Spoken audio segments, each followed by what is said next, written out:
Baie dankie. Welkom aan elkeen van julle weer eens vanaand. Ons gaan voort met ons ondersoek na die magte van die wêreld. En die eindmagte wat aan die einde van die wêreld se geskiedenis bymekaar gaan kom. En natuurlik het ons gisterand uitgewys dat een van die magte is natuurlik misleiding. Dis nou die wit enetjie wat ons daar gedoen het en hoe misleiding al meer en erger gaan word en 'n klimaks gaan bereik tot verwoesting van mensdom eintlik.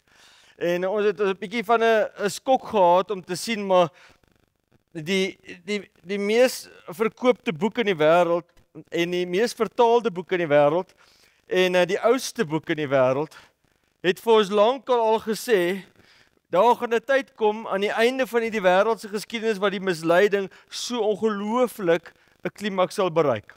En hierdie klimaks gaan bereik word aan die einde van hierdie wêreld soos ons hom ken.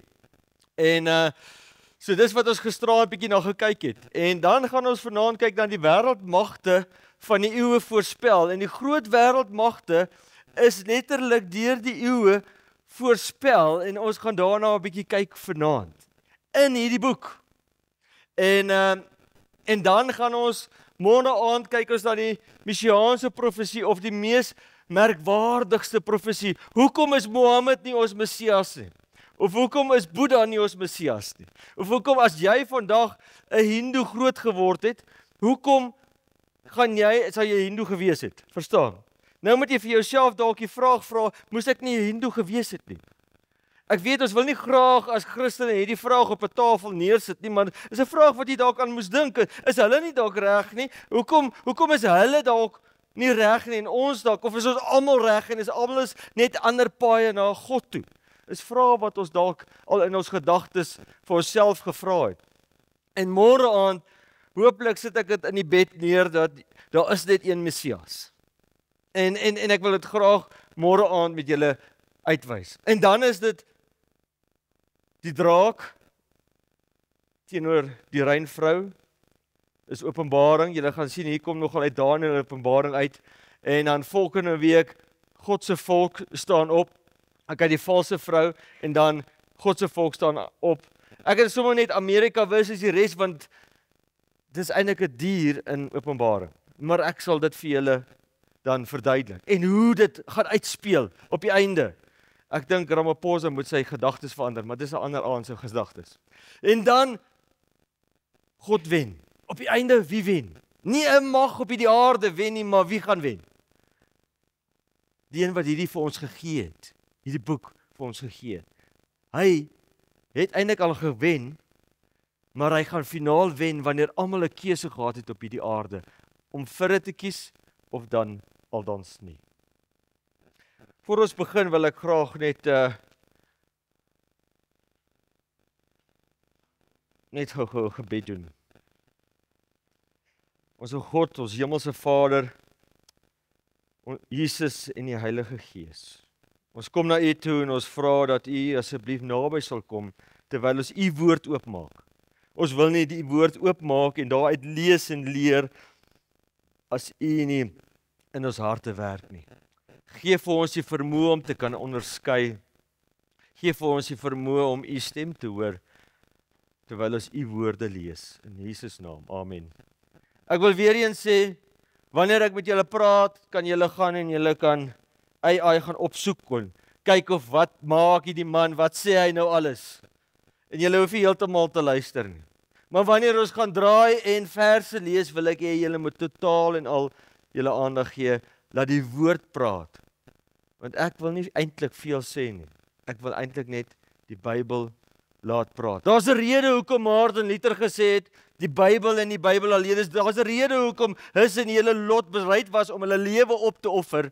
En as julle vra as jy genote vanaand dalk afstammelinge van hulle is daar dalk 'n rede hoekom hulle gevlug vir hulle lewe het, dat hulle eerder sê, ek sal eerder staan by hierdie woord as wat ek toegee vir 'n ander mag. So ek wil graag hê ons moet hierdie woord mooi verstaan. Kom ons begin. Die Bybel. Nou ja, ek het gisteraand vir julle uitgewys hoe daar so baie voorspel was van die misleiding, maar aan die ander kant het ons gesien, dit was verskriklik eintlik. As jy mooi daaroor dink, As jy mooi daaroor dink, dan sien jy maar hierso is verse wat sê dat Jesus se eerste antwoord van die einde was, pas op dat jy nie mislei word nie. Dan dink jy skielik aan orange juice 100%. Of jy dink aan 100% seker jy sal jou geld terugkry as jy eendag doodgaan. Jy weet, as jy nou net hier jou geldjie insit, dan sal jou kinders sal versorg word. En soos ek vandag gesien het, daar was 'n debat in die huis waar ek was op 'n Zoom vergadering oor mense wat geld moet betaal wat hulle sê hulle sou betaal en nou is die mense dood en nou betaal hulle dalk nie. En sulke goede gebeur. Misleiding, nou dink jy op daai vlak. Maar toe sien ons, die misleiding is dieper. Die misleiding is die wat jy dalk sou vertrou. Ek sê nie jy moet hulle nie vertrou nie. Ek sê nie jy moenie my vertrou nie. Gelukkig vertrou my vrou my daarom. Dit sê daarom iets, né? En my hond ook, gewoonlik. Vertrou my hond my gewoonlik. Behalwe as ek my gesig verander in haar. Maar alle gewoonlik vertrou hulle my. Maar nou sien ons in die skrif sê dit, hy sal in die tempel van God sit. Ons het gisteraand gelees. En voorgee dat hy God is. Ons het ander gelees dat allerhande leerlinge van duiwels sal leer. En dit het ons bekommerd gemaak in ons hart. En laat besef, maar ons moet weet wat hier aangaan. Ons kan nie verwag, hoor my mooi, ons kan nie verwag dat die pastoor of die dominee of die leraar of die priester of die imam of wie ook al jou saligheid in sy hande vashou nie. Hoor my mooi. Gaan kyk, gaan fact check hom. Waar? Hier. Gaan fact check hom of haar. Hulle mag dalk heeltemal die waarheid praat, fantasties. Dan is jy perfek waar jy moet wees. Maar andersins het God jou gewaarsku. Vanaand wil ek graag vir julle, dan gaan julle dalk die vraag vir julleself vra, maar okay, maar ek lees gewoonlik Psalm 23 en dis fantasties mooi, maar hierdie verse wat ek nie regtig verstaan nie, toe ek Openbaring oopmaak en ek het 'n bietjie bekyk, dan val die torretjie af. Ek weet nie of julle dit oorgekom het al nie, maar dan wonder jy nou, maar wat beteken hierdie woorde? Hoe werk dit? Nou ek wil graag basiese beginsels neerlê. En die eerste een kry ons in Johannes 16 vers 13. Maar wanneer hy gekom het, die Gees van die waarheid, Gees met 'n hoofletter, die Heilige Gees, sal hy julle in die hele waarheid lei. Vir wie kan ons vra om ons in die hele waarheid te lei? Valsheid teenoor waarheid. By wie kan ons dit vra? Wanneer ons hierdie skrif oopmaak, vir wie moet ons vra om ons te lei? Daar is net een, die Heilige Gees. Johannes 16 vers 13. Want hy sal nie uit homself spreek nie, maar alles wat hy hoor sal hy spreek en die toekomstige dinge aan julle verkondig. Het ons nie gisterand dit gehoor nie? Ja, onthou julle Openbaring van Jesus Christus wat God hom gegee het, om aan sy engel te gee, om aan Johannes te gee, en wie lees dit vandag? Ons doen. Verstaan julle 'n bietjie van die proses, van hoe kommunikasie van God tot by ons kom, hoe kry ons dit op die einde van die dag? Nee, nie deur 'n visioen of 'n droom nie, jy kan dalk een kry, maar waarmee moet hy gelyk staan? Aan hierdie skrif. God is vandag, gister en altyd dieselfde. Hy's nie, ek wil amper sê hy's nie 'n vrou nie, maar hy verander nie sy mind nie, man. Dalk gaan julle dit nie baie daarvan hou nie, maar hy's nie vandag so en môre so nie. Hy staan vas. Hy's 'n mansman. Maar hy's nie 'n vrou, ek weet nie werk vir my daai nie. Maar goed, die lank en die kort is, dis die kommunikasie, dis die eerste wat ek wil hê. Die tweede sleutel wat ek vanaand aan julle wil gee, wat ek gisteraand ook vir julle genoem het, is uit die 404 verse is 278 van die 404 verse in hierdie klein boekie. Is eintlik 'n klein boekie, 404 versies. Dis min. Openbaring is 278 uit die res van die Bybel, en ek het vandag 'n interessante statistiek gesien dat 276 van die 404 kom uit die Ou Testament. Net 2 van daai 278 kom uit die Nuwe Testament. Is dit nou interessant? So kan ons, wat beteken dit vir ons? Dit beteken eerstens dat ons kan nie besluit ons gooi 'n gedeelte uit nie. Ons kan nie besluit ons het nie meer die Ou Testament nodig nie. Veral as die Nuwe Testament so ongelooflik gebaseer is op die Ou Testament. Die verklaring van die Nuwe Testament van Openbaring veral lê waar in die Ou Testament. En daar is ook vandag die statistiek ontdek. Daar is ander teoloë wat uitswy dat daar oor 500 kruisverwysings in Openbaring is na ander verse. Nou kan jy vir jouself dink, maar wag. Daar's 404 verse, hoe sal 500 kruisverwysings? Van een vers kan na meer as een plek in die Ou Testament verwys. Of 'n gedeelte van die vers verwys na hierdie deel en 'n ander deel wys na 'n ander deel. So met ander woorde, ons moet die hele Bybel vat. En dan laastens, die hele skrif is deur God ingegee. Is dit nou net die boek Johannes? Of nee, wag. Nee, dis net Psalms. Dis al wat ons moet lees. Of nee, wag, Spreuke. Ek hou van Spreuke, niks fout met die boeke nie. Spreuke is 'n heerlike ding om 'n dagstukkie van te maak. Weet elke dag een, veral as die kinders op by tiener ouderdom kom. Dan hardloop hy mooi, elke dag 'n Spreuke. Nee, eerste hoofstuk, tweede, en dan kom dit by daai vrouens, dan lees jy maar vinniger, want die kind, nou ja, hoe ook al sê. Die punt is, die hele skrif is deur God ingegee. En is nuttig tot lering, tot weerlegging, tot regwysing, tot onderwysing in die geregtigheid. Die hele skrif, die hele een. Wil ek graag vasmaak. So dit wil ek sê, wat Setel 3 sê, die Bybel moet homself verklaar. 2 Petrus 1:20, terwyl julle veral moet weet dat geen profesie van die skrif 'n saak van eie uitleg is nie. Ek kan nie vanaand vir julle kom vanaand sê, ek het gisteraand, het ek nou 'n gedagte gekry, dis die antwoord. Nee, waar moet ons dit kry? Laat ek dit vir julle so verduidelik. Ek weet nie of hier van julle mense wat skilder nie. My ma skilder. Sy wil altyd hê ek moet saam met haar skilder, maar ek weet nie lekker om die kwas vas te hou nie. Maar sy wil altyd hê ek moet haar. Nou, sy skilder. Nou kyk ek vir haar hoe sy skilder, dan begin sy en dan doen sy die agtergrond. As dit die mooiste rooi of die blou en die berge so half valerig en dan word dit al hoe helderder vorentoe. Ek nou maar nie heeltemal toetsie, maar dis hoe ek dit onthou. En dan wat doen sy dan? Begin sy en dan voor die tyd het sy 'n potloodskets gedoen en dan begin sy met die kleure te verf en dan op die einde, as sy nou die hele ding geverf het, dan vat sy gewoonlik 'n swart dingetjie of 'n donker kleur en sy begin die skaduweetjies insit en die bietjie van hierdie kant of daai kant hier rampies in te sit om die figuurtjies uit te laat kom en so maak sy 'n skildery. En as dit nou olieverf is, dan gaan dit nou oor die rigting wat die kwas moet gaan en dan maak dit diepte of dit gee hom vlakte. En ek weet nie, dis baie tegnies hoëgraad. Maar dis 'n pragtige skildery op die einde. Goed. Het ek geweet wat sy gaan skilder toe sy net die kleurtjies gee? Daai agtergrond en die berge?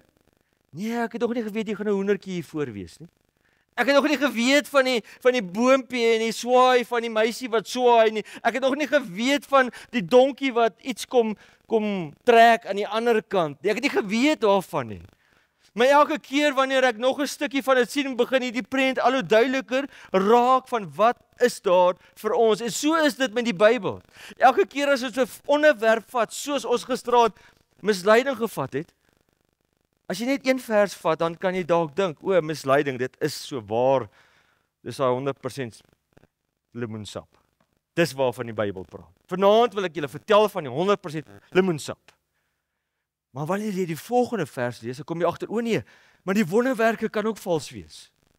En wanneer jy die volgende ene lees, dan kom jy agter, maar dis kragtige wonderwerke. Dis toe nou nie 'n klein dingetjie nie. Dis 'n kragtige wonderwerk wat kan plaasvind wat vanaf Satan kom en nie van God nie. En dan sê jy, maar dis nie vir my nie. Dit seker vir die Hindus. Weet, dis vir die Hindus bedoel, eers daar in Indië. Hulle is mislei. Dit is nie vir my nie. En toe lees ons die volgende vers wat hy sê, en die hele wêreld het verwonderd agter hierdie dier aangegaan wat nou net die wonderwerk gedoen het. 'n Dier is 'n mag, julle gaan nog sien. En dan begin jy besef, maar Nou is die skildery bietjie baie duidelik. Dit kan dalk ek insluit of dalk nie, ek is seker nie. Natuurlik die Here sal ons beskerm van misleidings en goedjies, maar waar moet ons dan wees? Ons moet ons kennis hê. So my verhaal wat ek wil graag klaar maak hierso is, wanneer ons 'n onderwerp vat in die Bybel, moet ons elke vers lees en dit moet in harmonie kom. Want as jy net die hoendertjie gesien het, dan weet jy nie van die berge nie. Verstaan wat ek probeer sê? So ons moet die hele prent. Wat sê die Bybel in al die verse en jy moet besef dit kom van een God af. Dis een waarheid, dis een groot verhaal. En dis hoe ons dit moet probeer verstaan. Nou vanaand wil ek julle graag op 'n paadjie vat na Johannes 1 vers 1 tot 5. In die begin was die woord. Ons het nou net van hierdie woord gepraat, maar nou sê dit in die begin was die woord. En die woord was by God. En die woord was God. Het julle geweet hierdie woord, hy het nie magiese krag nie. Moenie verkeerd verstaan nie, maar hy het 'n krag agter hom.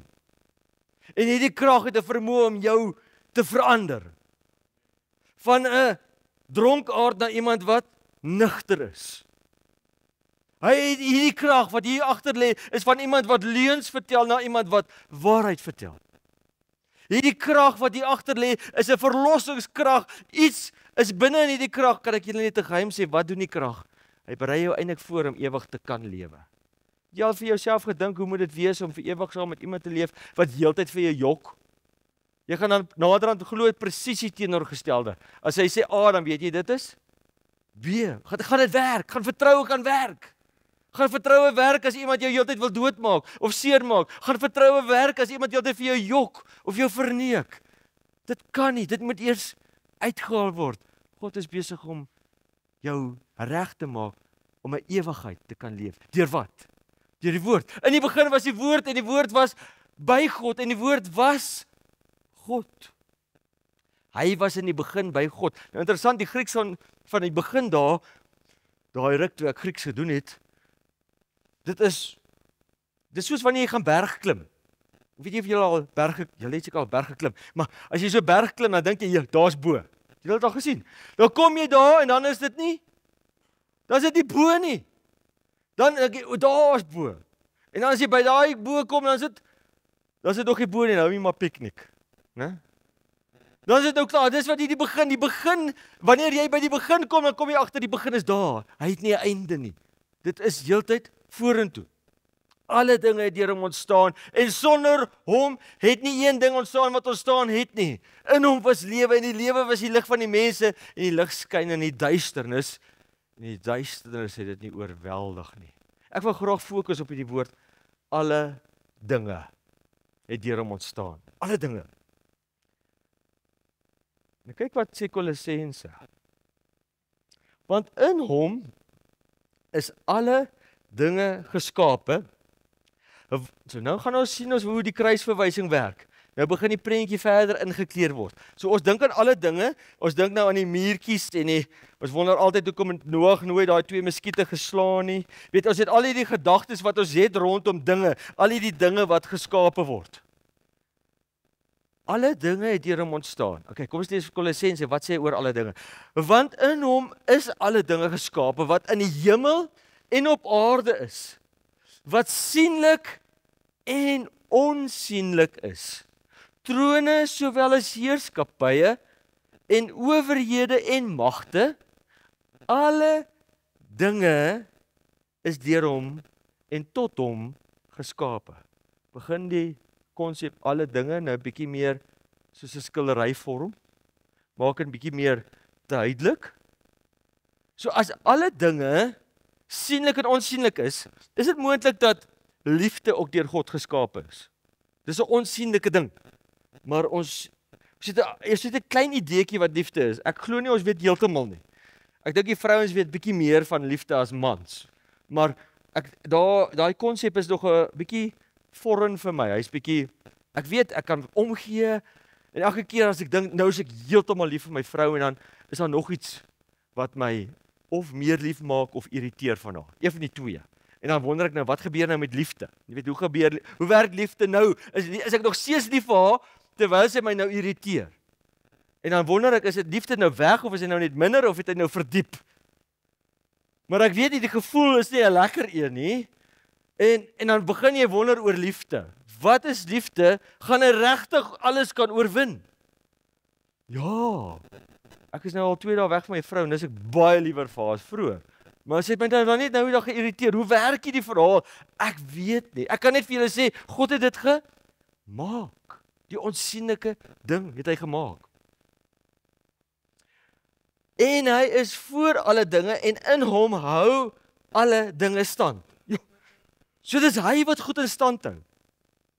Alle dinge. Nou wat vir my interessant is, in Johannes se dinge, bestaan nie woord dinge nie. Dis bygelas. Alle het bestaan. Die woord dinge het die Afrikaanse professors wat die Bybel vertaal het, en die Engelse, net so tussen ons, hulle almal voeg die woord dinge by. Want anders sou dit nie 'n lekker sin gemaak het nie. Dan sal net gesê het, alle is deur God geskape. Alle. Nou gelukkig het ons verder kon lees 'n bietjie die alle en alle dinge te bietjie dieper te verstaan, maar eintlik beteken dit net every. Met ander woorde, God het alle geskape. Maak dit sin, want daar is nie 'n beperking aan wat hy geskaap het en nie geskaap het. Ons het net dinge bygesit sodat dit sin maak in die sin. Maar ek wou net vir julle gesê het, die oorspronklik sê net alle. Alle het God geskape. Hier het ek nou die Engels gevat, want dis nou maar die Logos programmetjie wat ek het, maar dis die woord pas, en dis every, all, whoever, who, all things, always, whatever, everything, any, alles. Alle. Nou as God alles geskaap het, wil ek vir julle graag net ietsie verduidelik.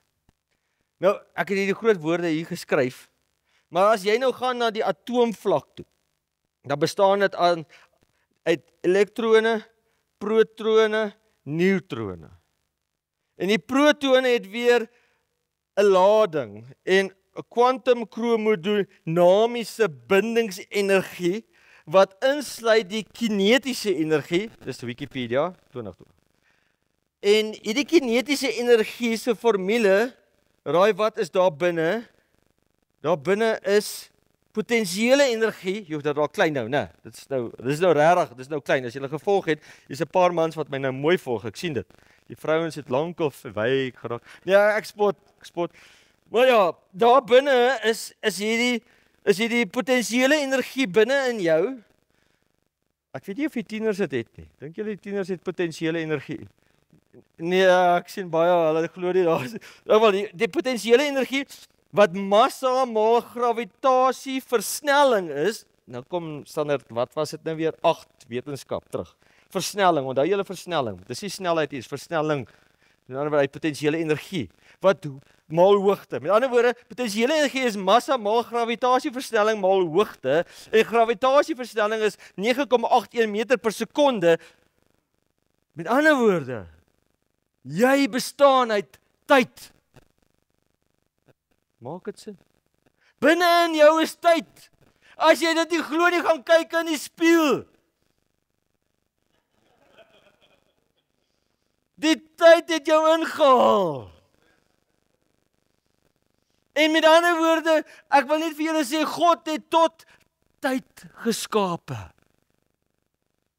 God het tot tyd geskape. Begin wonder wanneer hy sê, in die begin, daai begin het nie 'n einde nie, want dink nou maar net as daar nog nooit 'n begin was nie, want tyd het daar val die torretjie af. Maar die beginsel is, God het tot tyd geskape. So, nou wil ek julle vat, as God dan die God van tyd is. Daar was 'n versie wat ek eintlik gehad het. Jesus Christus gister en vandag dieselfde en tot in ewigheid. Hy is nie vandag lief vir jou en môre nie. Hoor my. Jy kan hom dalk kwaad maak, maar hy is nog steeds lief vir jou. Jy kan hom dalk ontstel van wat jy aanvang. Want wat jy aanvang beïnvloed jou kinders en die mense om jou. Dit beïnvloed hulle. En jy maak hulle dalk seer. So dit mag hom dalk ontstel want hy's lief vir hulle en vir jou. Ek weet nie of julle al rusie gehad het in die huis nie. Boetie en sussie en albei is reg en albei is verkeerd. Wat maak jy? In die ou tyd het almal net pak gekry. Die hele lot. So God het tyd geskape. Ek wil julle vat na Daniël hoofstuk 2 toe. Want ek wil graag vir julle wys, God kan werklik die toekoms sien. Ek wil my verstout deur om te sien wat ons gesien het. As hy tyd geskaap het, het hy heel moontlike keuse om buite of binne tyd te wees. Dit is mind-boggling. Maar dis die gevolgtrekkings van die verse. Goed. In die tweede jaar, nou is dit by Nebukadneser. Nebukadneser was die koning van Babylon. Nou Babylon was hier by 600 iets voor Christus, was hy nogal 'n magtige nasie. En Nebukadneser was, Nabopolassar was sy pa, en hierdie was nou sy seun, en Nebukadneser was eers net die militêre, soos die generaal. En hy het lekker oorlog gevoer, en toe op 'n stadium toe gaan sy pa dood, en hy hoor die nuus, en hy jaag deur die woestyn, vir hier van die Egipte se kant af, deur daai woestyn, en al die pad na waar Irak vandag is daar Eufraat, en langs die Eufraat is Babylon gebou. Nou ek was bevoorreg om nou al daar te gewees het, en dis 'n dorre stuk land, maar 'n pragtige rivier. Regtig, Eufraat is 'n massiewe rivier. Net een van sy sytakke lyk soos die Oranje rivier. Dis regtig 'n massiewe stuk water, wat deur 'n woestyn gedeelte. Nou aan die bokant, waar Turkye is waar hy begin, daar is dit pragtig groen. Maar hoe jy suid beweeg, dan begin dit al hoe meer dor word. Dit is amper soos Karoo gedeelte. En ek was daar toe hierdie Karoo gedeelte reën gekry het. Dit was regtig baie mooi op daai woestyn. Dit gebeur seker nou net een keer 'n jaar of ek weet nie, ek was toevallig weer regte oomblik op die plek. Maar ja, dit het 'n bietjie reën gekry en dan word hy relatief groen, maar daar's dele wat nog steeds dor was. Ons het daar gaan kyk na argeologiese plekke. Saam met Dr. Fransjo wat argeoloog is.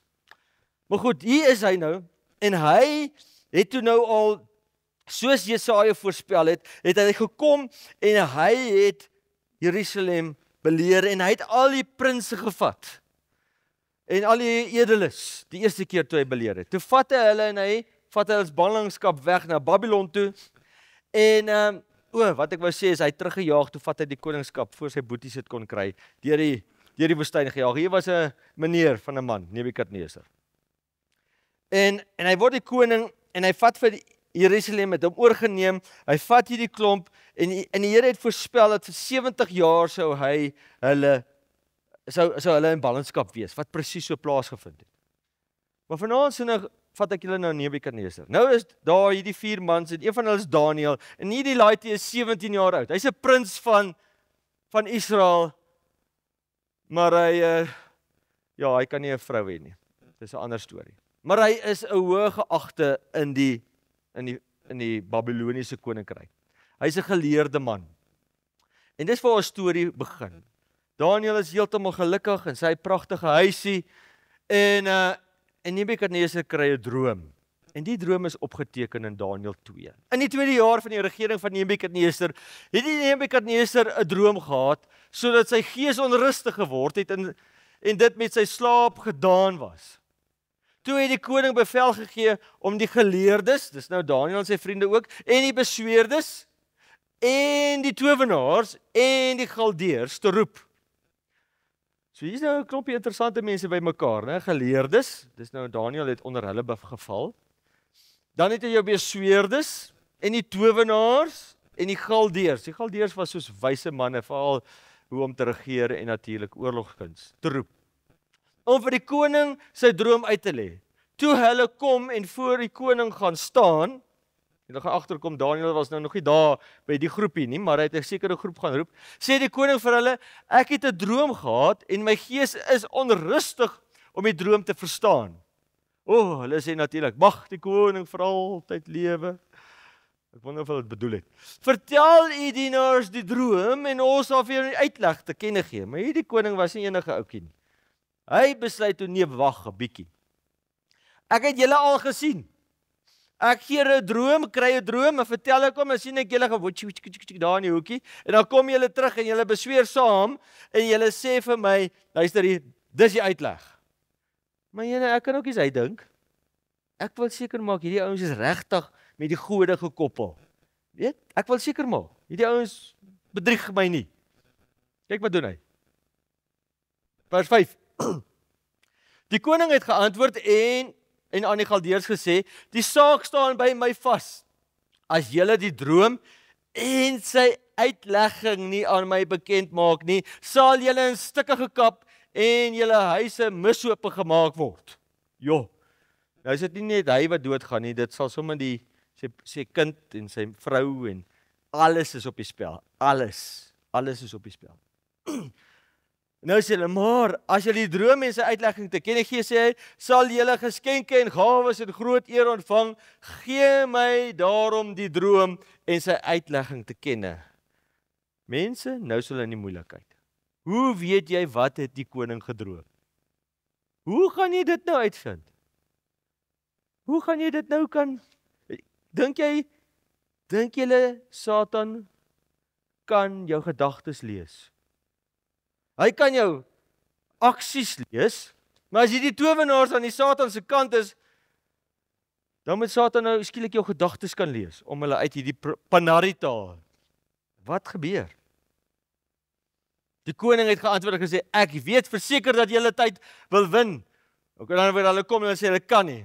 En dan sê hy, want as julle die droom, dan sê hy, maak seker, julle gaan die vonnis, is een en dieselfde, julle naamlik afgespreek om 'n leenagtige en bedrieglike woord vir my te spreek totdat die tyd weer verander. Daarom vertel my die droom, dan sal ek weet of julle die uitlegging te kenne kan gee. Vers 10. Die Galdeërs het voor die koning geantwoord en gesê, hoor wat sê hulle?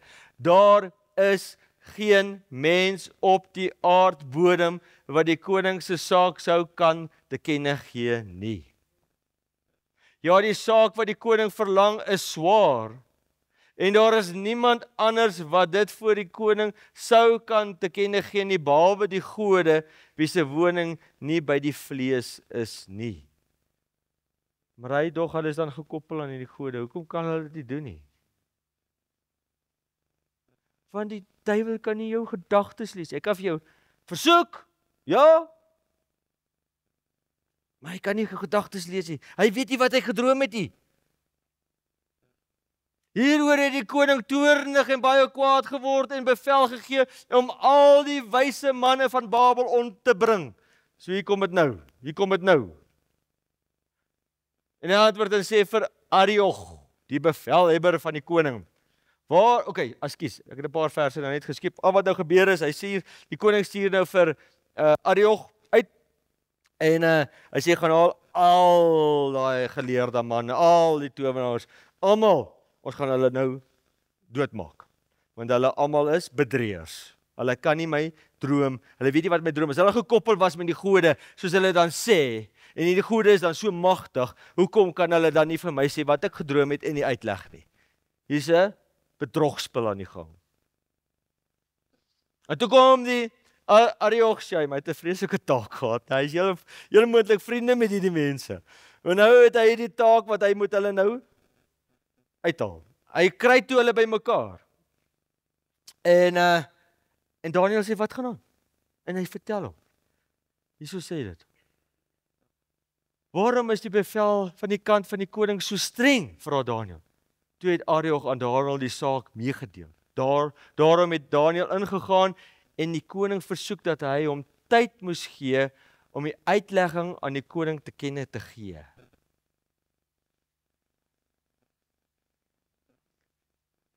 En toe gaan bid hy.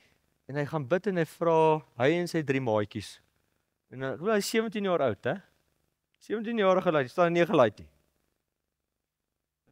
Dat hulle barmhartigheid van God en hulle bid en hulle smeek barmhartigheid van God oor die geheim. Sodat hulle Daniel en sy metgeselle saam met die oorige wyse manne van Babel nie sou ombring nie. Daarom is in 'n naggesig die geheim aan Daniel geopenbaar. Daar's net een God. Daar's net een God wat ons geskaap het. En hy weet wat hier aangaan. Daarom in die naggesig het die geheim aan Daniël geopenbaar. Toe het Daniël die God van die hemel geloof. Hy is so bly natuurlik. Daniël het toe gespreek en gesê, nou gaan hy na die koning toe. Mag die naam van God geprys word van ewigheid tot ewigheid, want die wysheid en die krag is syne. As jy ooit wysheid kort kom, jy weet waar om dit te kry. Die koning het geantwoord en aan Daniël, wie se naam Belsasar was, kyk hy het nou 'n tweede naam gekry, want hy het nou 'n Babiloniese naam ook, was gesê, is jy in staat om aan my die droom wat ek gesien het en sy uitlegging bekend te maak? Daniël het in die teenwoordigheid van die koning geantwoord en gesê, die geheim waarna die koning vra, kan die wyse manne, die besweerdes, die geleerdes, die waarsêers nie aan die koning te kenne gee nie.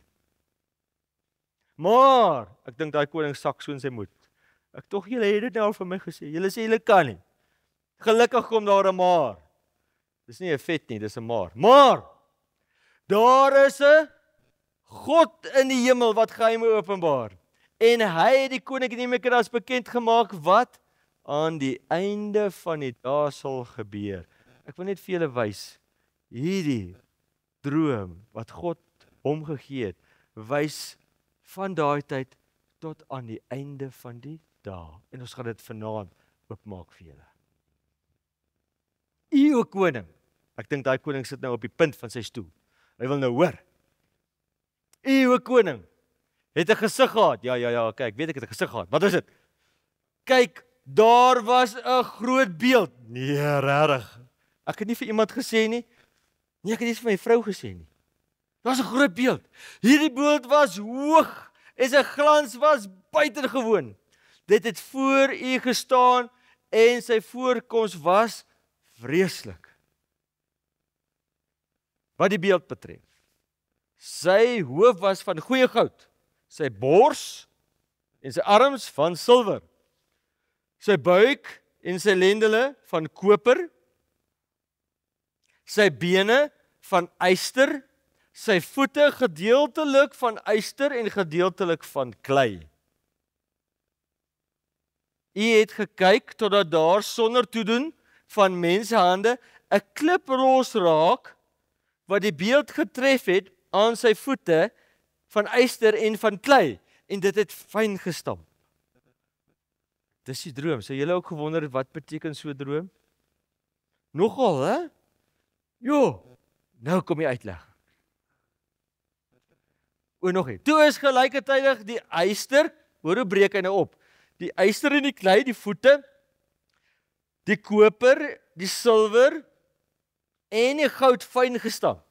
En dit het so skaf geword van die dorsvloere in die somer, wat die wind wegneem sodat dit daar geen spoor gevind is nie.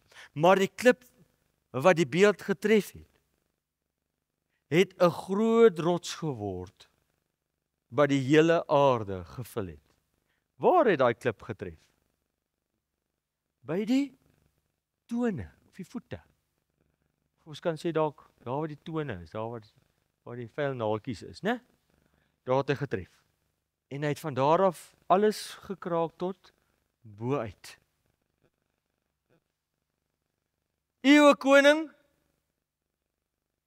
koning van die konings, aanbid die God van die hemele, die koningskap, die krag en die sterkte en die eer verleen het, en in wie se hand hy in die hele bewoonde wêreld, die mensekinders, die diere van die veld en die voëls van die hemel gegee het, sodat hy, hoofletter, u as heerser oor hulle almal aangestel het, u is die hoof van goud. So in ander woorde, dis koninkryke. Julle gaan nou sien, dis koninkryke, maar jy kan dit klaar sien. Die hoof van goud is 'n koninkryk. U is die hoof van goud. Daar was Babylon. Ek wil julle net wys die antieke wêreld. Daar kan jy die Middellandse See sien en daar is die Rooi See, die Persiese Golf. Daar is basies Israel. Ek het nou nie 'n pointer nie. Hulle wil afneem. Daar is dit julle.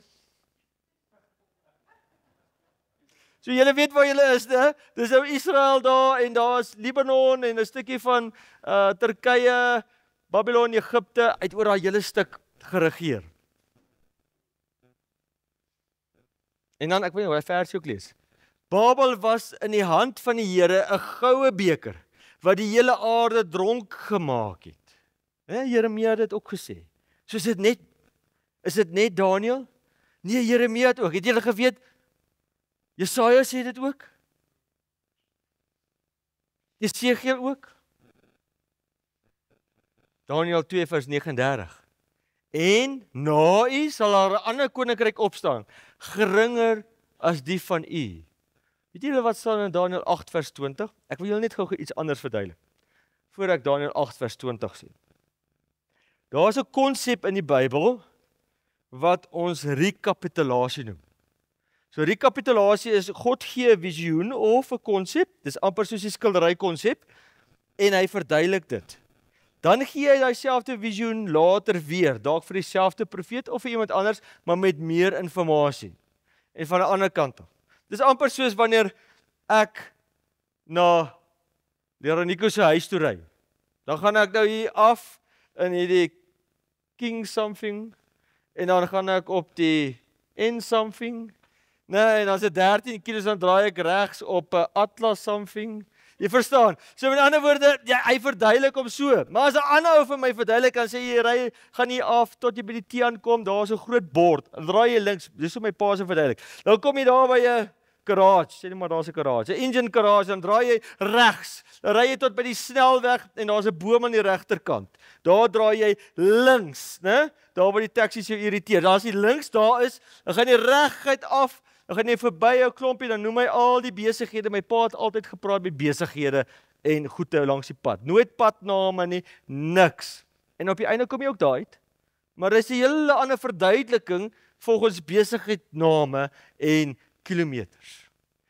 En of jy sit natuurlik deesdae maar net jou GPS aan en jy luister na die taddie. Op die einde van die dag, dis wat rekapitulasie is. Dieselfde profesie word herhaal. En ons sien dit in Daniël 2, Daniël 7, Daniël 8 en 9 en dan 10, 11 en 12. So met ander woorde, ons sien hierdie selfde boodskap herhaal met meer inligting en van 'n ander hoek. En hier sien ons in Daniël 8 vers 20, sê dit, die ram, daar soos 'n diere, wat jy gesien het, met die 2 horings, is die konings van die Mede en die Perse. Hier noem hy dit. En dan, Jesaja, wat baie interessant van die Mede en Perse, Jesaja, ag dankie, kyk nou net, baie dankie. Daar is hy, dit gaan nou lekker hardloop. So in Jesaja 44 vers 28, net of julle te sê hoe hierdie beeld, hoe die Bybel besig is om hierdie prent te skilder. 150 jaar voor Kores ooit bestaan het. Dis Cyrus the Great. Julle het dalk al van hom gehoor. Cyrus the Great. Voor Kores ooit bestaan, Afrikaans, Kores, Engels, Cyrus. Ek weet nie hoe die goed by mekaar kom. Die name is so 'n bietjie verskil nie, maar dis blykbaar hoe hulle die oorspronklike taal verklank. Wat noem jy dit nou weer? Foneties, né? So iets. Wat Kores sê, ek wil net sê Jesaja het voorspel. Hy is my herder en hy sal alles volbring wat my behaag, deurdat hy van Jerusalem sal sê, dit moet gebou word en die tempel moet gegrond word. Met ander woorde, Kores was 150 jaar vroeër gesê, het julle geweet Kores was die kroonprins gewees van die Meders en die Perse. Dis die eerste keer toe al twee ingekom het. As ek reg onthou was sy pa 'n Pers en sy ma 'n Meder. Is in daai lyn. Die punt is net, jy het jou Mede en jou Perse en in Cyrus het al twee hierdie groot koningskappe. Eerste was die Meders groter en later was die Perse sterker geword tussen die twee. En so hierdie is ook waar media vandaan kom. Net media, die konsep media. En hierso Perse is ja, seker Persiese mat. Weet nie. Maar die lank en die kort is vir 150 jaar vroeër het voor hy bestaan het God gesê Kores gaan opstaan. En hy gaan dit doen. Jesaja weer. Here het aan sy gesalfde aan Kores. So die Here het voorspel lank voor die ou bestaan het. Weereens is hy die God van tyd. Daar was die Persiese mag, julle kan nou sien, het al bietjie groter geword. En die Mede en Perse was eintlik familie van Nebukadneser. Dis sy klein neef wat hom gaan uitsort het. Eintlik sy klein seun, Nebukadneser was al oorlede. So ja, hierso sien ons die hele ryk, het 'n bietjie uitgebrei tot hier by Indië rond. Die man se massel nou nie so groot was, jy kon julle daar gesien het. So ja. Dan is die Grieke van 331 tot 168. Nou as julle nog nie van Kores of Cyrus gehoor het nie, moes julle seker seker al van Alexander die Grote gehoor het. En Daniël en daarna 'n derde koninkryk van koper. Het julle geweet hulle skilde was ook van koper? Net terloops, wat oor die hele aarde sal heers. En die harige bok, Daniël 8, rekapitulasie, is die koning van Griekeland. En Griekeland het nog nie eens bestaan nie. Is dit nie fantasties hoe God weet nie? En die groot horing was tussen sy oë. Dit is die eerste koning. Julle sal sien as julle verder in Daniël 8 gaan lees vanaand. Lees 'n bietjie aan, dan sal jy sien, daai horingkie val af. Wat het gebeur met Alexander die Grote toe hy, ek dink 31 was hy 33 daarom. Dood. Party sê hy het so 'n bietjie te veel gehad. Waar is hy dood? In die stad Babylon, net so terloops. Maar party sê nee, dit was malaria. Julle kan maar self besluit watter een. Maar hy is dood in 'n tipe van 'n koors na 'n groot partytjie. Drinkpartytjie. Dan hierso is sy hele verhaal, hy het daarvan Macedonië afgekom.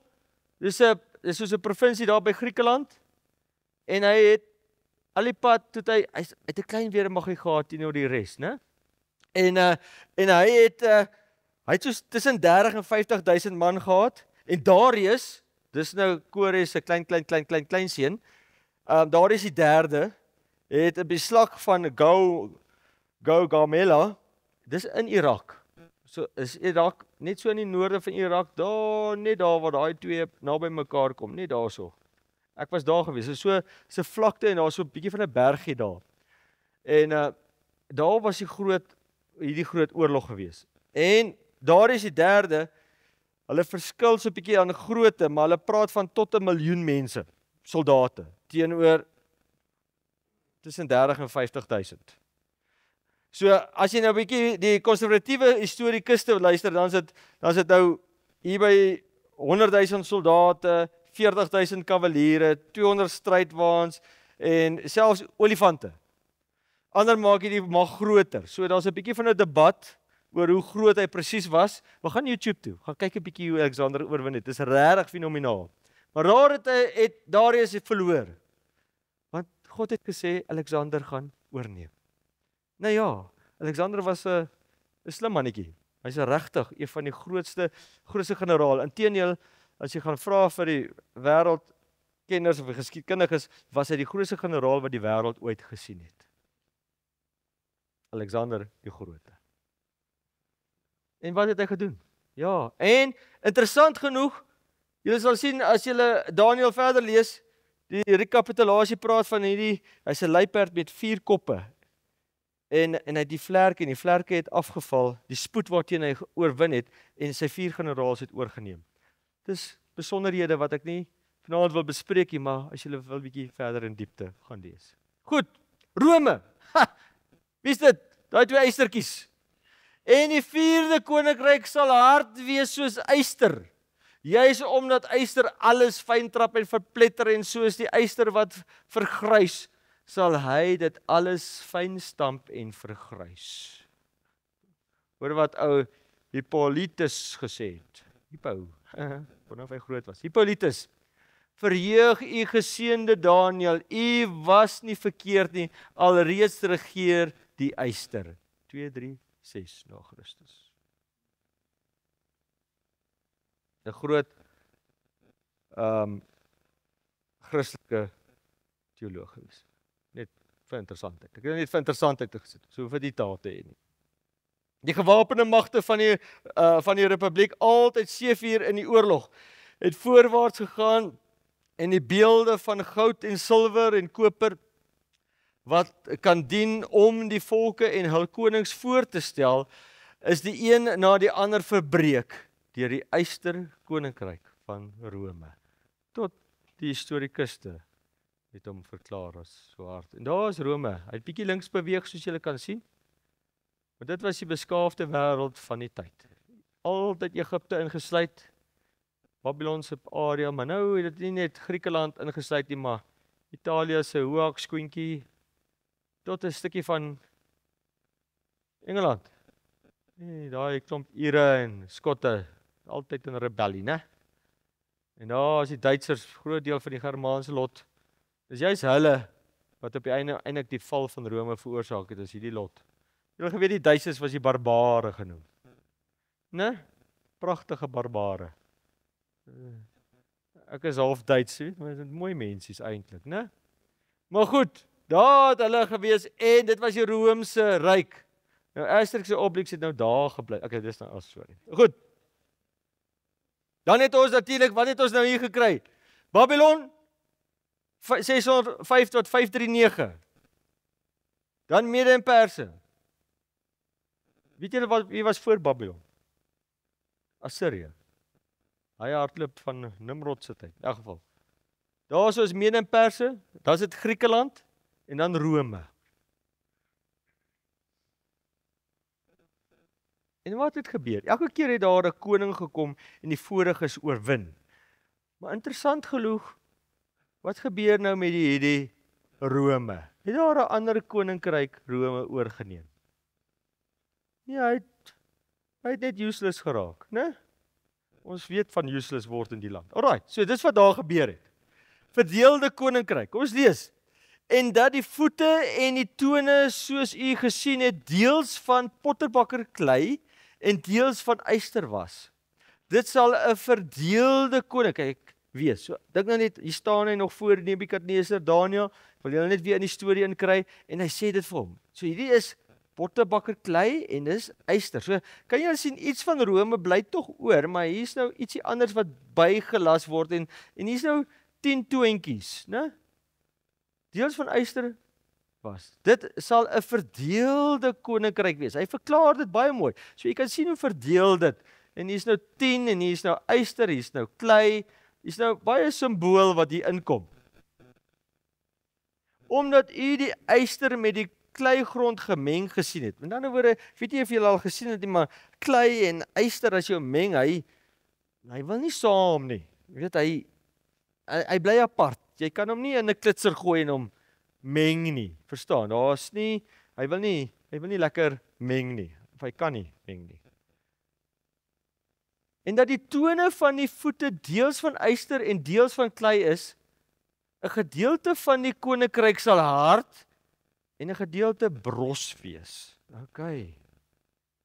So het hy in 10, wat het gebeur? Toe hy nou val, het daar 10 koninkryke opgestaan in die tydperk. Net soos die 10 toontjies, is dit nie oulik nie? Rome het in 10 opgedeel. Ag, ja, Rome. Lombards, nou van hulle gaan ons 'n bietjie herken. Anglo, klink dit bekend. Anglo-American, klink dit bekend. Anglo-Saxon, Franks, Alemanni, Lombards, Ostrogoths, Heruli, Burgundes, Visigoths, Suevi, Vandals.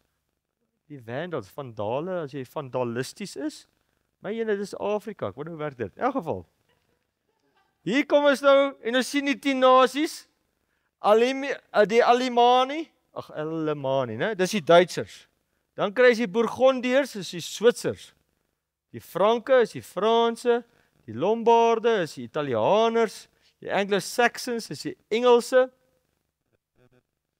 Die Suevi is die Portugese, die Wesgote is Spanjaarde, die Heruli, nee, hulle is nou nie meer daar nie. En weet jy wat, dis ook voorspel, is 'n volgende aand se studie. Die Oosgote, hulle is ook weg. Jy kan daarvan gaan lees op die geskiedkundige bladsye. Die Vandale, hulle is ook uit. Dat jy die yster gemeng met kleigrond gesien het, hulle sal deur menslike gemeenskap onder mekaar vermeng raak, maar hulle sal nie aan mekaar vasklewe nie, net soos yster nie met klei meng nie. Het julle geweet Europa gaan nooit weer een word nie? Hulle probeer hulle bes, Europese Unie. Nee, Switser sê nee, vergeet dit. Ierland sê nee, wat? Engeland? Ja, nee wag, kom ons hou 'n referendum. Kom ons kyk wat gaan ons maak. Nee, hulle loop ook nou alweer uit. Kyk, daai lot kan net nie eye to eye sien nie. Ek het daai net vir 2 jaar in Duitsland gebly en was 'n goeie tyd in my lewe, maar hulle is nie baie lief vir almal om hulle nie. En die Franse nog minder. Ek weet nie hoekom nie. Hierso het 'n hele klomp probeer om Europa een te maak en hulle het almal gefaal. Charlemagne, die 9de eeu, Karel die 5de, die 16de eeu, Louis die 14de, hy kon nie, Napoleon, nou kom 'n bietjie nader, julle begin nou vir Napoleon, nou julle Waterloo, né? En onthou julle, hy het op die einde gesê, God het my gewen. Hy wou. Hitler, hy het probeer. Hy het hard probeer. Daar's 'n storie wat vertel word en ek kon nog nie die oorsprong kry nie. Ek gaan net vertel en ek kon nog net hoor daar is historikuste wat daaroor praat, maar ek kon nog nie die bron kry nie. Ek wou dit vir julle graag aangehaal het.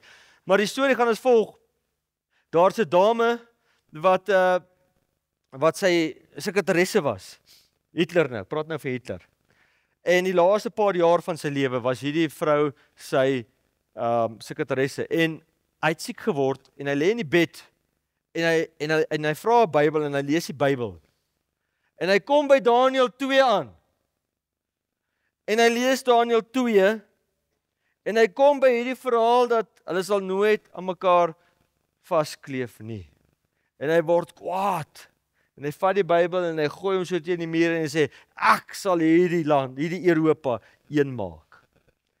Wel, julle weet wat gebeur het. Hoekom het dit nie gebeur nie? Want daar's 'n God in die hemel wat gesê het, dit sal nie weer verenig nie. Ek kan nie hier knoppie druk nie. Slag van Waterloo, net vir interessantheid. Hier kom ou Wellington en die Waterloo. Ek bedoel, Napoleon, hy was toe nou al die pad, né, tot in die ooste in, die Ottomans het geval, man, alles kapot. Egipte, argeologie is gebore, hy het daarmee 'n goeie goed ding gedoen, argeologie het begin daar, hy het natuurlik, Napoleon het al, Cyrus of Kores se goud en goed ontdek, en hy het dit met skepe en skepe, verder teruggedra. Ook Alexander het was honderde kamele van goud wat hy daar weggedra het. So daai Kores was nogal 'n ryk mannetjie. En maar goed, slag van Waterloo. So hier kom hulle. En hy verloor. Hoe is dit moontlik? Daar's 'n klomp van die Amerikaanse studente gaan toe en hulle vat al die hoeveelheid wapentuie daar was die perde, die ruiters, die soldate en hulle sit dit alles in 'n rekenaar in. En hulle sit al die veranderlikes, alles wat hulle gekry het. Hulle spandeer baie resources, is oor 'n jaar se projek gewees. En dan op die einde sê hulle, okay, ons wil nou weet wat se kans dat die Engelse kan wen en wat se kans, die persentasie, wat se kans. En wat interessant was is dat die rekenaar na al sy kraggies wat hy gebruik en hy werk uit al die veranderlike, al die metodes, al die opsies, elke liewe kanse aanvalle, al die verskillende aanvalmetodes, maar alles. En nou alles uitgewerk is, kom hy met een antwoord. Hy sê, daar is geen manier dat Wellington kon wen nie. Geen kans nie. 0% kans. So wie het gewen? God het gewen. Want daar's 'n God in die hemel wat die toekoms ken. En die God in die hemel het gesê dat hulle nie sou kleef nie. En dat die voete en die tone, soos u gesien het, deels van potterbakke klei en deels van yster was, dit sal 'n verdeelde koninkryk wees, en van die hardheid van die yster sal daarin wees, omdat u die yster met kleigrond gemeng gesien het. Ok, ek wil net graag 'n volgende punt, soos amper klaar. Die volgende punt, daar's 2 Daar's hierdie 10 verdeling, yster en klei, swak en sterk. Hulle se onder mekaar probeer introu. Net terloops. Hulle het hard probeer om onder mekaar hierdie koningskap met daai te trou. Daar was 'n tyd wat tot die Engelse se koningshuis 'n Duitse naam gehad het want hulle het van die Duitsers ingetrou en die hele koningshuis het 'n Duitse naam gehad vir oor 100 jaar. Tot Hitler gekom het, verander hulle gou hulle naampie want hulle wou toe nou nie meer met die Duitsers iets te doen hê nie. Maar hier is iets anders. Pottebakkerklei. Lui dit 'n klokkie in die Bybel? Is daar in die Bybel iets wat vir julle iets sê van pottebakkerklei? Hoekom daai woord? Want hy is die pottebakker en ons is die klei en yster. So kom ons kyk net so 'n bietjie. Sal ek nie soos hierdie pottebakker met julle kan maak nie, o huis van Israel, spreek die Here. Kyk soos klei in die hand van die pottebakker. Dink dit soos 'n liedjie, hè? So is julle in my hand, o huis van Israel. So met ander woorde, ons het hierso, onthou nou, al die metale van hierdie beeld was elke keer 'n politieke mag, baie duidelik. En deel van die politieke mag is hierin, maar daar is ook 'n klei. Soos die Engelse sê, ek hou van die Engelse terme, churchcraft en statescraft. Ek weet nie, Afrikaans, kerkery en staatery, nee, ek weet nie, maak nie sin nie. Maar die punt is, churchcraft en statescraft. So hier het ons presies wat gebeur het. Wat het gaan in die donker eeue, wat het gebeur? Die kerk en die staat het saamgewerk in daai tyd. Ewe skielik het daar Christelike mag opgestaan en die staat en die twee het saam geregeer. Presies! Is dit nie net fenomenaal nie? The mingling of churchcraft and statecraft is represented by the iron and the clay. 'n persoon skryf dit. This union is weakening all the power of the churches. Hoekom verswak dit? Dis nou nie Bybel nie. Ek lees net 'n bietjie geskiedenis. This investing of the church with the power of the state will bring evil results. Ewe skielik is jy in die kerk om vir politieke redes, want dan kan jy mag hê. Moet dominees regtig baie mag hê? Wat is die rede hoekom moet jy moet 'n herder wees? Jy moet jou kudde kan lei. Jy moet soos Jesus wees, nederig. Jy moenie in die kerk wees om op 'n hoë pedestal te sit met mag en krag nie. Dis nie wat Jesus voorgestel het nie. Jesus het die mense gelei en gehelp en gedra. Hy was hulle herder. Het jy al ooit 'n herder gesien wat die skape aanjaag met 'n stambok? Nee, hulle loop met 'n kierie om hulle te red vooruit en hulle volg hom. Ek gaan bietjie een aand hierna 'n bietjie meer kyk. Ek dink ek het hom vertaal. Galasi Afrikaans. Dis net 'n vertaling, hoor. Die Engels was hierso. Maar ek het hom vir AI gevra om hom te vertaal. Konstantin was uiteindelik die enigste heerser van die Romeinse wêreld. Die kerk was oral vry van vervolging. Ja, dankie tog. Ons word nie meer vervolg nie. Julle gaan nog sien, daar's 'n tydperk waar die kerk verskriklik vervolg was deur die Romeinse mag.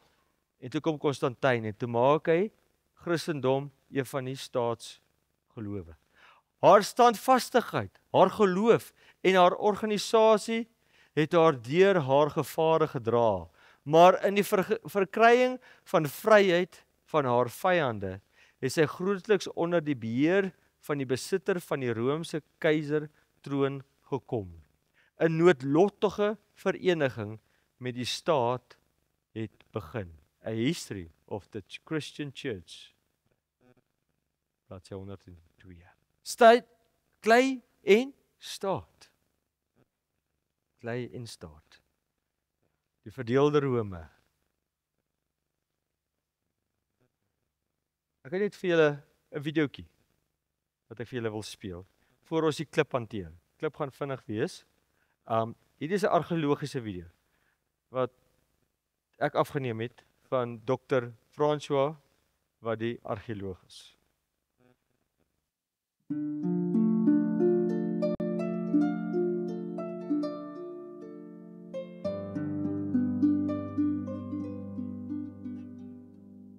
agter my is die ruïnes van 'n ziggorat.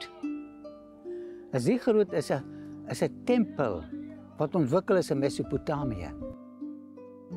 Maar ek kan nie vir julle sê hoe verskriklik opgewonde ek was toe ek hier by die Egmont tempel vir die eerste keer besoek het.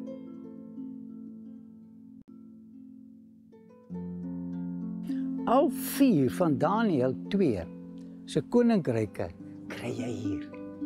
Hierdie is Babylonies. En ek het 'n idee, dit was die werk van Nebukadnesar.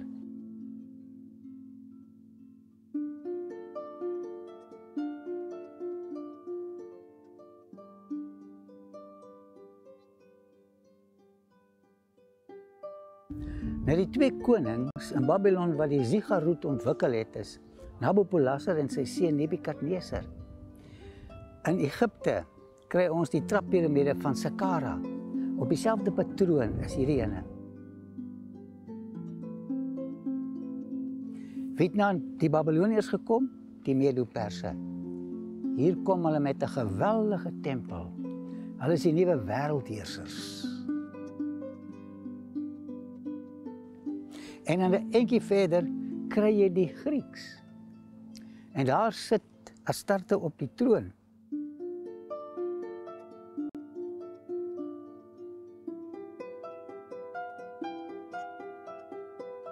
En dan die jongste argeologiese ontdekking hier is die Byzantynse tydperk, die vroeë Christelike tydperk.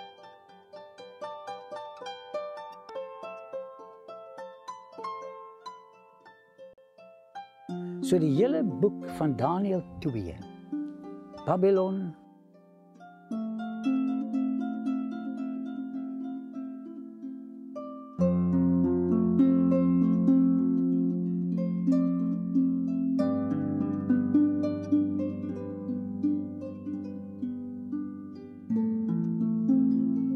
Medo-Perse,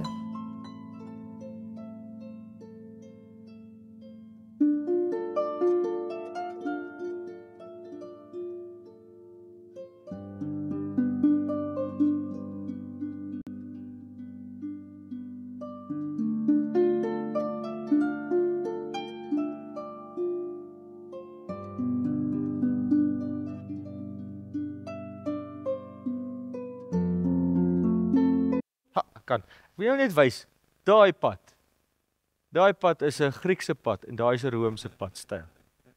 Daai is die manier hoe die Grieke die paaie gebou het en hierdie is die manier hoe die Romeinse tyd die paaie gebou het met hulle vierkantige bakstene en hulle is die eerste lot wat die sement uitgedink het. Sien jy hoe die sement gekaast? Hoe dit in Afrikaans? Konkreet gegiet het in blokke en gepak het. Voor dit het hulle net klippe gehad, hulle nog nie van sement geweet nie. Goed, wys maar net vir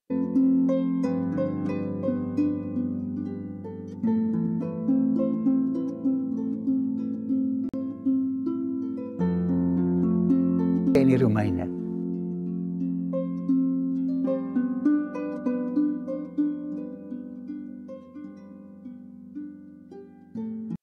Goed. Nou eindig ek af met die volgende. Vers 44. Maar in die dae van die konings sal die God van die hemel 'n koninkryk verwek wat in ewigheid nie vernietig sal word nie. En die heerskappy daarvan sal aan geen ander volk oorgegee word nie. Dit sal al daardie koninkryke verbrysel en daar 'n einde aan maak. Onthou julle, die klip het waar gegaan? Van die voete. Van yster en klei en toe verbrokkel dat die yster en klei en toe die yster Rome toe verbrokkel hy op tot by Babylon. En weet julle wat? Tot in Openbaring se eindprofesie praat hy van Babylon sal val. En die simboliek hardloop deur. Net soos u gesien het dat sonder toedoen van mensehande, is hierdie koninkryk wat kom iets te doen met mensehande. Hierso sê dit, sonder die toedoen van mensehande, 'n klip van die berg. Hoekom die berg? In Nebukadnesar se tyd het hulle geglo die gode bly op die berge. Julle sal sien altyd die tempels is bo op die heuwels en bo op die berge, so van God af losgeraak het, wat die yster, so Nebukadneser het verstaan, dit kom van God af. Die yster, die koper, die klei, die silwer, die goud verbrysel het. Die grootte God het aan die koning bekend gemaak wat hierna sal gebeur, en die droom is waar en sy uitlegging is betroubaar. Kom ek lees in Openbaring van daardie klip. En ek het 'n nuwe hemel en 'n nuwe aarde gesien, want die eerste hemel en die eerste aarde het verbygegaan.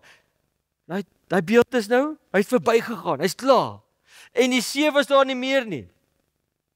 Ek sien hy sny hom af. En ek, Johannes, het die heilige stad en 'n nuwe Jerusalem sien neerdal vanuit die hemel, toeberei soos 'n bruid vir haar man versier. Van waar af gaan die nuwe Jerusalem kom? Vanaf die hemel, soos die klip vanaf die hemel gekom het. Sien julle die parallel? Hoe die prent besig is om verklaar, daar's nog baie verse. Tyd haal my in, ek kan julle net 1 of 2 gee. Wil julle net gou genoem? God se kinders word 'n bruid genoem, 'n vrou. Onthou dit. En ek het 'n groot stem uit die hemel hoor sê, kyk, die tabernakel van God is by die mense, en hy sal by hulle woon, en hulle sal sy volk wees, en God self sal by hulle wees as hulle God. Wie gaan oor as heers? God self. En God sal die trane van hulle oë afvee, en daar sal geen dood meer wees nie, ook droefheid en geween en moeite sal daar nie meer wees nie, want die eerste dinge het verby gegaan. Daar gaan nie meer geween wees nie. My dogtertjie het altyd die vermoë om 'n siek voeltjie op te tel, en dan dooi hy in my huis. En dan is daar 'n groot geween. Ek weet nie meer wat om met voeltjies te doen nie. Begrafnis, dit doen ons baie. Dan Johannes, doe maar, soos amper daar. Laat julle hart nie ontsteld word, die glo in God, glo ook in my. In die huis van my Vader is daar baie wonings. As dit nie so was nie, sou ek dit vir julle gesê het. Ek gaan om vir julle plek te berei. En as ek gegaan en vir julle plek berei, kom ek weer en sal julle na my toe neem, sodat julle ook kan wees waar ek is. So sal Christus ook nadat hy eenmaal geoffer is om die sondes van baie weg te neem, vir die tweede maal sonder sonde verskyn aan die wat hom verwag tot saligheid. Julle geweet hierdie belofte dat hierdie rots gaan kom, is die mees herhaalde belofte in die woord van God. 1518 keer word daardie belofte in daai woord gegee. Dink julle ons kan dit glo? My vraag is, as alles so waar geword het, tot by die voete, hoekom nie die klip nie? Hoekom nie die klip nie? Volgende week gaan ons meer in diepte ingaan oor hierdie verdeelde koninkryk en hoe God, wat hy daar voorspel het, en hoe dat die finale magte van hierdie wêreld gaan opstaan. Dan tot volgende week. Mag ons vashou aan sy beloftes en besef God is werklik die God van tyd. En ons kan glo wat in hierdie woord staan, presies wat daar staan, 605 voor Christus is die droom. En ek 603, 2 jaar van Nebukadneser, né? 603 voor Christus. Is hierdie droom gedroom. Né? En alles het presies so, waar kan ons hierdie woord vertrou? Kan ons hom vertrou? Wel, kom môre aand en julle gaan, môre aand doen ons ons eerste tydprofesie. Met ander woorde, waar God sê, dit gaan op hierdie datum gebeur en dat gaan op daai datum gebeur. En dit het presies so plaasgevind. Mees merkwaardigste profesie van almal. Kom ons bid saam. Liewe Heer, ons God, ons Skepper.